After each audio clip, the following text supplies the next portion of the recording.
আসসালামু আলাইকুম। এবারে আমি আরেক ধরনের স্ট্রোক নিয়ে কথা বলব, যেটা রক্তক্ষরণজনিত স্ট্রোক। যেটার অন্যতম কারণ হিসেবে আমরা যেটা বলে থাকি brain aneurysm rupture, brain aneurysm rupture. অনেকেই বাংলায় বলে থাকি মস্তিষ্কে রক্তনালীর ফোসকা। হ্যাঁ, এটা ফোসকার সাথেই মিলানো যায়। নরমাল স্কিন অনেক টাফ। ফোসকা যেমন একেবারে উইক, এইটাও তাই।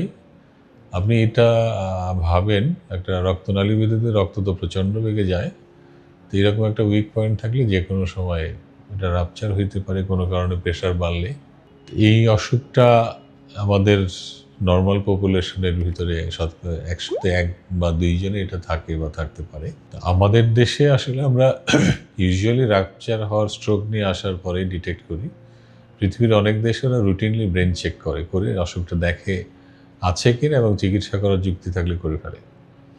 আমরা আসলে এই রোগীগুলো স্ট্রোক নিয়ে আমাদের কাছে আসলেই বুঝতে পারি। এই স্ট্রোকটা বিশেষ ধরনের স্ট্রোক, যেটাকে আমরা বলি সাব অ্যারাকনয়েড হেমোরেজ। অ্যারাকনয়েড মানে ব্রেনের পর্দা।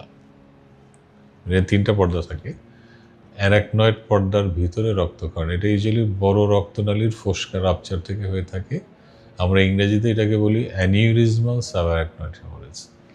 এটা one of the most devastating stroke এবং অল স্ট্রোক। এই রোগীগুলো টিপিক্যালি বলে থাকে, যেটা লক্ষণ যদি বলি, থান্ডার ক্ল্যাপ হেডেক, মানে এরকম মাথা ব্যথা জীবনে এর আগে তার কখনোই হয়নি। এত তীব্র মাথা ব্যথা হওয়ার পর অনেকেই বমি করে, অনেকের ট্রানজিয়েন্ট অজ্ঞান হয়, আবার অনেকের জ্ঞান ফিরে আসে, ভ্যারিয়েবল কোর্স। এরকম হইলে আমরা অবশ্যই রোগী হসপিটালে নেব, নিউরো হসপিটালে, যেখানে এই চিকিৎসাগুলো হয়।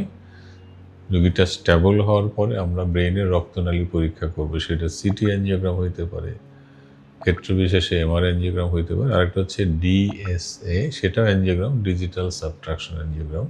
এটা হচ্ছে আমরা হার্টের যেমন অ্যাঞ্জিওগ্রাম করি, আমরা জানি সবাই, মেশিনে ঢুকে অপারেটর নিজেই করে, আমরাই করব। করে আমরা টোটাল রক্তনালী দেখব, সাথে ওই ফোসকাটা ডিটেক্ট করব, যেটাকে আমরা বলি অ্যানিউরিজম। তো এখানে চিকিৎসার 2টা দিক। প্রথম স্ট্রোক নিয়ে আসার পরে আমরা এটাকে স্ট্যাবল করব, এরপরে কারণের চিকিৎসা করবো অ্যানিউরিজম। কারণের চিকিৎসাটা এই কারণে করব, কারণ যে কোনো সময় তার দ্বিতীয়বার রক্ত এই অ্যানিউরিজমটা ফেটে যেতে পারে। দ্বিতীয়বার ফেটে গেলে তার এই কনসিকুয়েন্সটা আরও ভয়াবহ আকারে হয়। সেই জন্য এটা চিকিৎসা করতেই হবে। চিকিৎসাটা আমরা 2 ভাবে করে থাকি। একটা হচ্ছে অপারেশন বলতে যেটা বুঝি, অপারেশনের মাধ্যমে আমরা হাড্ডি কেটে আমরা মাইক্রোস্কোপ দিয়ে দেখে আমরা ওই জায়গায় পৌঁছাই।